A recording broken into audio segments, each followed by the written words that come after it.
to módlcie się za nas, za kierownika. Spatrzcie na to.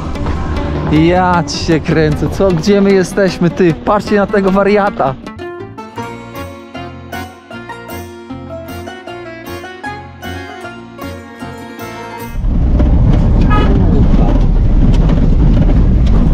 Młody wywalił koleżkę.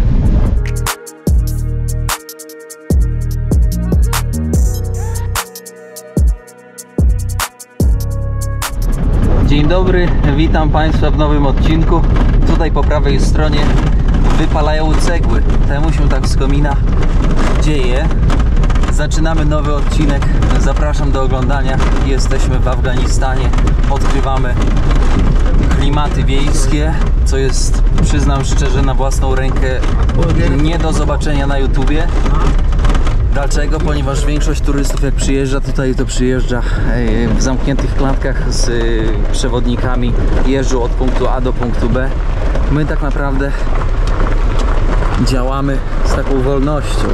Center of Russia Army. I tutaj koleżka właśnie mówi, że tak, że tutaj to była główna baza, główny base camp Rosjan, kiedy tutaj byli, kiedy tutaj była inwazja rosyjska. No niestety kontrolowali tutaj cały region. No więc moi drodzy, łapeczka, dobre słowo na początek pod filmem i też pamiętajcie o poczcie sandałowej później. No i zaczynamy zwiedzanie. Tutaj już też widać cmentarz. Zapraszam do oglądania. Droga zrobiona przez Rosjan, później odbudowana przez Amerykanów, żeby można było łatwiej transportować sprzęt między innymi na tadżycką granicę.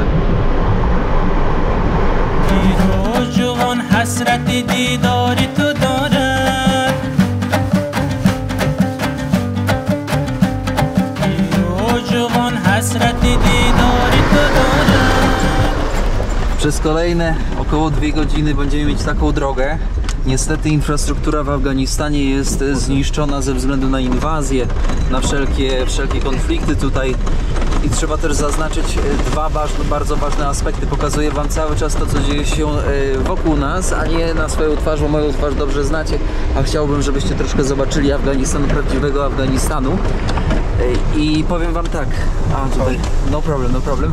Powiem Wam tak, dlaczego tak dużo ludzi, dużo krajów się pchało do Afganistanu, ale gruba z 3 przyczyn. Pierwsza przyczyna to jest strategiczna lokalizacja, jeżeli chodzi o Azję. Druga to jest oczywiście zasoby naturalne, które są tutaj praktycznie nietknięte, bym powiedział, bo nie mają po prostu sprzętu, żeby to zrobić i dostatecznej wiedzy. No i trzeci aspekt, który jest bardzo ważny, to że Afganistan w ówczesnym czasie był bardzo słaby, jeżeli chodzi o siłę wojska, o siłę po prostu obrony narodowej. Dlatego też można było to w prosty sposób bardzo szybko wykorzystać. No i proszę bardzo, tak będzie wyglądała nasza droga przez 2 godziny. Tutaj mamy kolejny cmentarz, tak jeszcze nadmienię. Zobaczcie, no, zapomniany, powiedziałbym zapomniany cmentarz. O, tam dziewczyny coś tam działają. Tutaj szefu jeszcze mówi, że to jest cmentarz ludzi, którzy polegli w czasie bombardowania ze strony Amerykanów i Rosjan. Niestety. No w sumie to ma sens, ponieważ cmentarz jest po prostu pośrodku niczego. Też trzeba zaznaczyć, że kraj jest naszprycowany minami, nie wypałkami, że tak to ujmę, wiadomo o co chodzi. Więc takie chodzenie sobie na prawo i na lewo, no, może się wiązać z dużym ryzykiem. Co prawda tutaj, gdzie jest droga, to jest bezpiecznie, ale na tych terenach tutaj wokół, no to już powiedziałbym, można postawić znaki zapytania. Tam, gdzie chodzą zwierzęta, tam, gdzie chodzą pasterze, to można sobie chodzić, bo wiadomo, że oni znają drogę, ale tak w ciemno gdzieś tam na przykład postawić namiot, no trzeba kombinować i bardzo dużo, powiedziałbym, też analizować. Autostop ciężarówką 3 dni. Patrzcie, jak on wolno jedzie.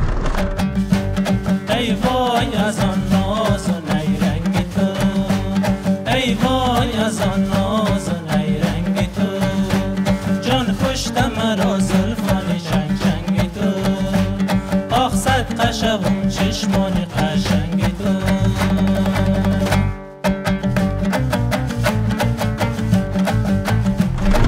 Widzicie te góry?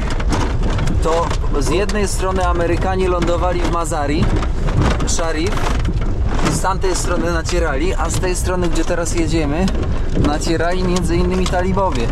No i te góry stanowiły naturalną barierę ochronną, w sensie można było się schronić, no i nacierali na siebie. Nie chcę w ogóle sobie wyobrazić, jak to mniej więcej wyglądało, bo to zobaczcie, jaki to jest trudny teren. Przewaga ewidentnie talibów ze względu na to, że znają teren, a z drugiej strony przewaga Amerykanów ze względu na to, że mają lepszy sprzęt. Mieli lepszy sprzęt w czasie przeszłym, bo teraz wszystko jest tutaj unormowane. Pod rządami talibów ludziom się żyje, powiedziałbym, lepiej. I czemu lepiej? Bo po prostu nie ma działań zbrojnych i nie muszą o godzinie 11 wieczorem uciekać z domu, bo są bombardowania. Więc naprawdę jest spokojnie teraz. Co by nie mówić, prawo trudne, ciężkie, ale jest spokój. Koleżka ma problem. Koleżka ewidentnie ma problem. Będziemy mu pomagać. Zaraz. Nie może się przebić, a może jednak poszedł. Trudne warunki. Powiem wam, że nie jestem w stanie sobie wyobrazić, jak oni tutaj wojowali. Trzeba też zaznaczyć, że polskie wojska stacjonowały tutaj. Pozdrawiam mojego serdecznego kolegę Tomka, który też tutaj był na misji. Nie mogę niestety nic więcej powiedzieć. Spójrzcie na to, wjeżdżamy w góry.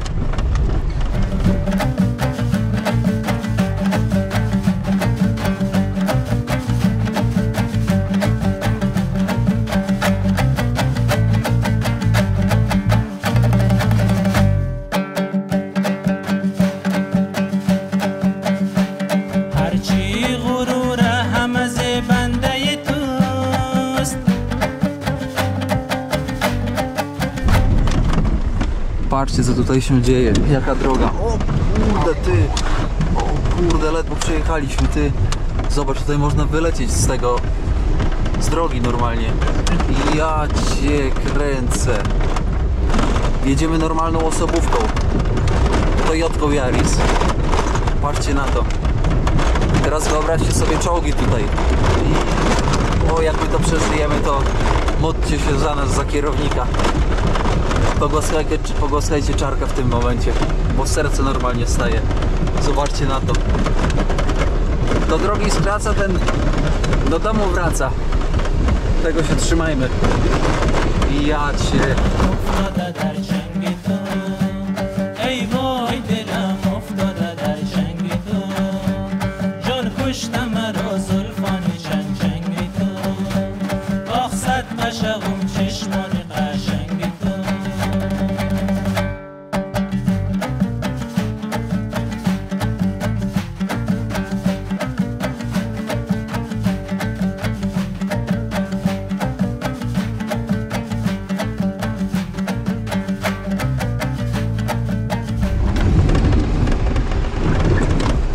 O kurczę, powiem wam, że ja w szoku jestem, no.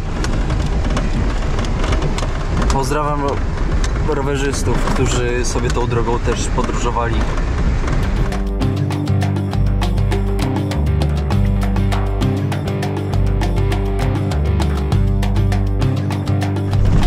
Patrzcie, co tu się dzieje. Patrzcie na to, teraz może się uda złapać z tyłu.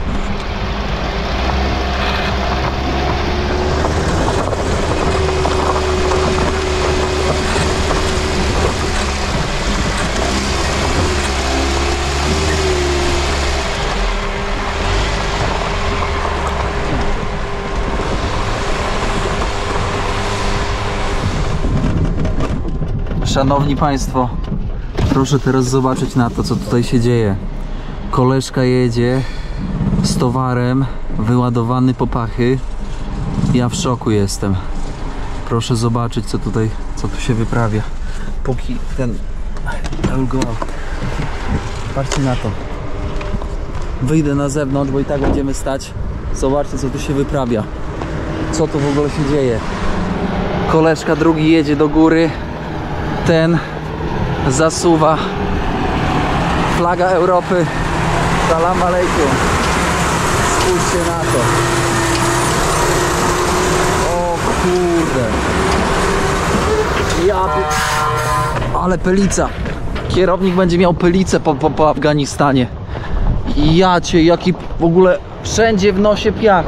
Dawaj, dawaj mordo. Ale szok. Salam alejkum. Słuchajcie, jest grubo. Szeryfie. Dawaj, dawaj szeryfie. Salam alejkum.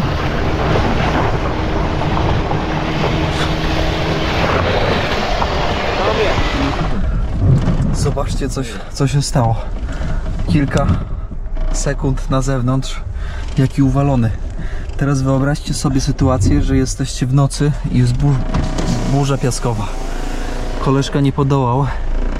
No ciekawe, co zrobimy tutaj. Może popchniemy go, spróbujemy.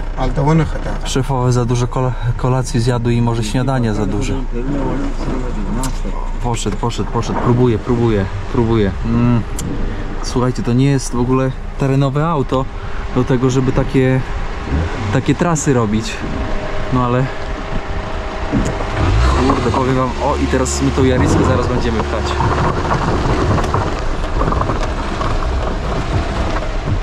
O kurde, ale pył.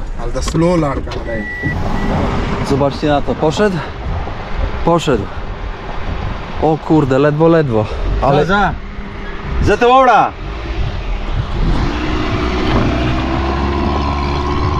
nasza Yariska. Nie, to jest widz. Poszła jak dzika. Spatrzcie na to. Ja cię kręcę. Gdzie my jesteśmy, ty? Patrzcie na tego wariata. To jest bus mały jakiś. Szaleństwo jakieś. Słuchajcie. Program jak to daleko. Co ja tutaj robię, ty? Afganistan. Witamy w Afganistanie. Z kolegami się bawimy tutaj. Ja pierdzielę. Tego jeszcze nie było. Patrzcie na to. Lodziki. Zobaczcie, jaka skała. Normalnie glina. Proszę. Glina. Koleżka nasz. Przyjaciel. Co on tutaj robi, nie wiem. Pył wszędzie. Stanowiska kontrolne na górze. Pył wszędzie w nosie, na ubraniach. Cali brudni. Salam alejkum. Powiem wam, że warunki super trudne. Nie tylko do przejechania samochodem, ale też do przetrwania. Ponieważ gdybyśmy tutaj naprawdę zastałaby noc, nie daj Boch. Oczywiście dałoby się przeżyć. Namiot byłby wręcz, powiedziałbym, niezbędny, ale tak z buta przejść to no też by się dało. Wszystko się da, moi drodzy, wszystko, ale warunki są trudne. Miejsce, gdzie naprawia się oponę uszkodzoną. Miejsce, gdzie można popić herbatkę. Miejsce, gdzie można coś sobie kupić. Jakiś napój. Toaletka, żeby się pomodlić, też umyć ręce, wszystko. O kurde, jest grubo. Mały biznes, młody ma miernik ciśnienia. Każdemu sprawdza, kto chce. Oczywiście za drobną odpłatą.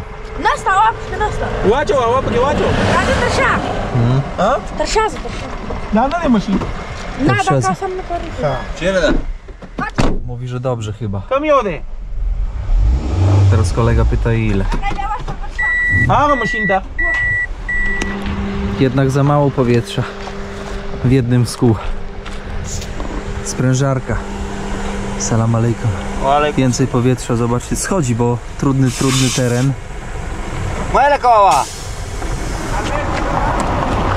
Zobaczcie, jak zrobione. Na motorku silnik. Zobaczcie tutaj checkpoint z chłopakami z flagą naszych nowych gospodarzy w kraju. Ja będę trochę używać nie będę mówić dosadnie i bezpośrednio, ok? Będziecie musieli się w pewnych momentach domyślać, o co chodzi. No ale dacie radę. Swan, silnik, młody biznesmen.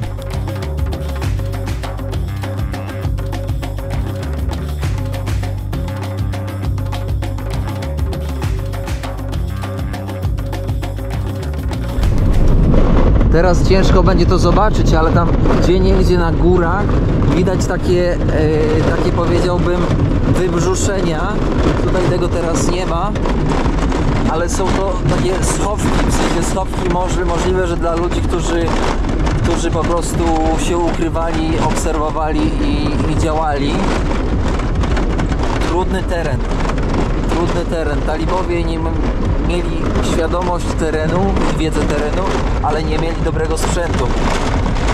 A z kolei druga strona miała sprzęt, ale nie miała takiej świadomości terenu, znajomości.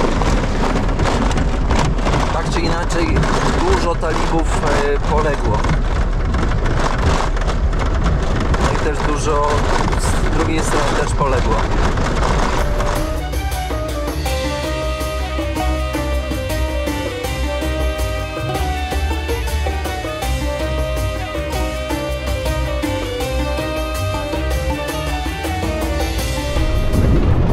Za czasów Amerykanów budowano mosty, żeby poprawić infrastrukturę tutaj drogową, ale jak Amerykanie się zawinęli, to niestety talibowie nie zaczęli nie kontynuowali projektu. No i się powstało bez kontynuacji. Droga jest jaka jest. Inshallah, czyli w przyszłości miejmy nadzieję, że Bóg pozwoli, że droga się że będzie lepszej kondycji. Jest naprawdę hardkorowa, przygoda niesamowita.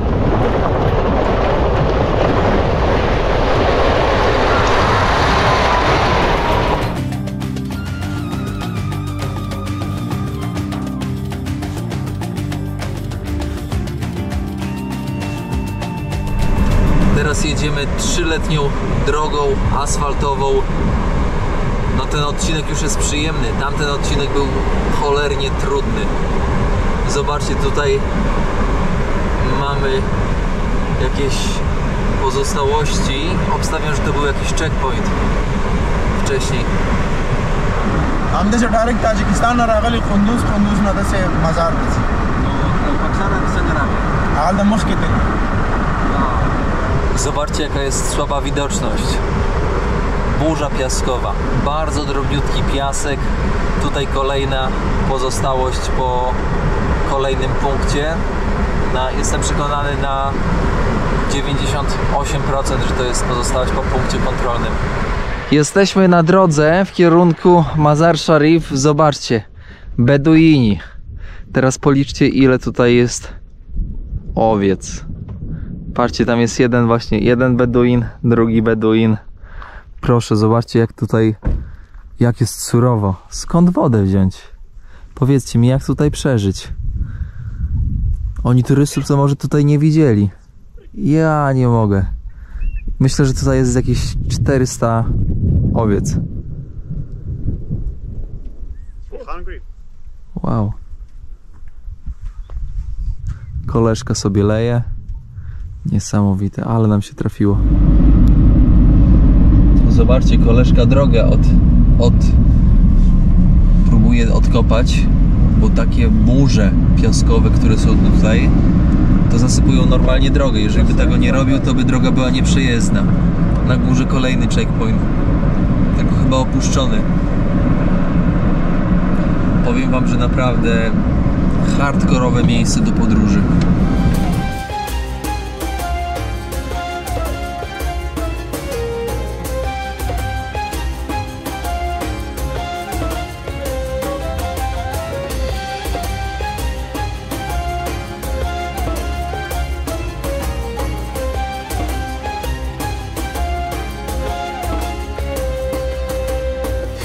Zobaczcie, stare domostwa, które mają po 100-150 lat. Tutaj na pustkowiu. Salam alejkum! Nasz kolega, znajomy z gimnazjum. Zobaczcie, glina. Ale tak jak mówię, kiedy jest gorąco, trzyma temperaturę. W sensie w środku jest chłodno. Kiedy jest chłodno, trzyma temperaturę. Salam alejkum. Tutaj się przywitam. Salam alejkum. No języka brakuje. Tutaj domostwa było, zobaczcie jak ziemia wyschnięta. Tutaj może ten pan, którego przywitaliśmy teraz może jest Beduinem. Po prostu ma tutaj zwierzęta. I pamiętajcie, najgorsze jest to w tym wszystkim, że nie ma szwendania po takich miejscach. Pamiętajcie, to, że coś wygląda na odcinku bardzo prosto, to nie oznacza, że takie jest w rzeczywistości. Pamiętajcie, że kierownik już kilka lat się ciąga po tym świecie i kierownik, no, Czarina, nie świruj, nie świruj. Kierownik trochę się ciąga po tym świecie, więc no, życie trochę gdzieś tam liznął, ale pamiętajcie, kiedy przyjedziecie do Afganistanu, chociaż jak ktoś ma małe doświadczenie w podróżowaniu, to nie polecam, po prostu nie polecam, bo to nie jest tak, że Afganistan jest super prostym krajem. Nie jest super prostym krajem. I pamiętajcie, tutaj w tych wszystkich rewirach, tutaj toczyły się walki. I nie wiem, czy tutaj na przykład nie ma min. No nie powiem wam, że nie ma min. Czym się sugeruje? Sugeruje się wydeptanymi i wyjechanymi ścieżkami. Intuicja, rozumiecie o co chodzi? Chodzi o to, że tam, gdzie są wydeptane, widać ścieżki, no to wiadomo, że jest bezpiecznie. Wydeptane ścieżki mogą być przez zwierzęta, wydeptane ścieżki mogą być przez ludzi i wtedy można się tym kierować. Naprawdę jest dużo takiej wiedzy, powiedziałbym, praktycznej, którą człowiek świadomie bądź nieświadomie stosuje w czasie podróży i która pomaga mu zachować bezpieczeństwo. Niestety ten cały obszar, te 130 km, które ciągną się tam właśnie na wschód, są zaminowane. I no, Ruscy minowali, Talibowie minowali, Amerykanie minowali, niewypały przeróżne, więc tak na dobrą sprawę, no, idziesz na własną odpowiedzialność.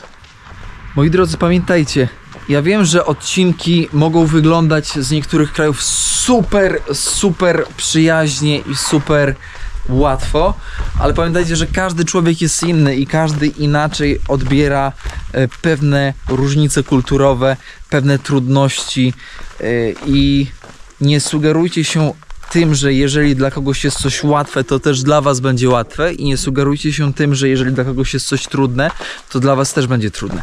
Takie dwie strony kija. Pamiętajcie o tym, proszę. I ewidentnie trzeba też powiedzieć, że podróż po Afganistanie to jest podejmowanie ryzyka i od tego się nie da uciec. Tutaj z kolegą jesteśmy. Naprawdę, no teraz mógłby odjechać, 2 plecaki w środku i tyle. Mojego koleżki Coli nie ma. A, jest tutaj. Nasz kierowca mógłby odjechać i koniec. I byśmy skończyli. Nasza podróż by się skończyła i wy też byście odcinków nie oglądali, bo komputer jest w bagażniku tam. Zauważcie po lewej stronie słupy elektryczne. Ten rejon Afganistanu był wcześniej totalnie odcięty od wszystkiego, od elektryczności. Dopiero w momencie, kiedy talibowie zaczęli panować w kraju, to dopiero zaczęli tutaj krok po kroku wprowadzać elektryfikację. Wcześniej nikomu na tym nie zależało, no i tutaj Beduini, farmerzy, którzy uprawiają też bawełnę, no naprawdę cierpieli i to grubo. Krok po kroku, pomalutku talibowie tutaj pozwolili doprowadzić, jeszcze nie doprowadzili, ale starają się, jak widzicie, te słupy, to jest zaczątek wprowadzenia elektryczności do tego regionu. Tutaj zobaczcie, już prąd jest dociągnięty, tam widzimy taka wieża ciśnień, żeby woda była dostępna w domostwach. Tutaj już są stacje nadawcze, czyli powinien być sygnał telekomunikacyjny. No, krok po kroku, pomalutku, ale jeszcze bardzo dużo czasu tutaj brakuje, żeby to w miarę funkcjonowało, tak powiedziałbym, na takim minimalnym poziomie z punktu widzenia Europejczyka. Szanowni Państwo, nasza podróż w dzisiejszym odcinku już dobiega ku końcowi. Malutkimi krokami przejechaliśmy pustkowia, zobaczyliśmy miejsca, w których toczyły się konflikty. Niestety te 40 lat wypompowało z Afganistanu bardzo dużo, powiedziałbym, życia. Taka alegoria do przemyślenia. Ludzie są otwarci, gościnni, ciepli. Żeby nie bariera językowa i nasz brak znajomości języka farsi, to my byśmy tutaj spędzili lata po prostu. I co? Zapraszam na kolejny odcinek, a tymczasem upraszam się o łapeczkę, o ślad węglowy, czyli o komentarz. Paweł, no, nie przeszkadzaj, Paweł. I jeszcze, moi drodzy, pamiętajcie o poczcie sandałowej. Bardzo dziękuję za obecność w dzisiejszym odcinku i trzymajcie się ciepło. Pozdrawiam serdecznie z Afganistanu. Ja pozdrawiam, mój kumpel Kostya. Kostya też pozdrawia. Pozdrawiam. Всего доброго. Moi kumple. Zobaczcie, beautiful eye. Zobaczcie, jakie ładne oczy ma. No. Jakby jakaś pan... Jakby jakaś женщина. Ta нужный мужик. Здесь в Афганистане можно.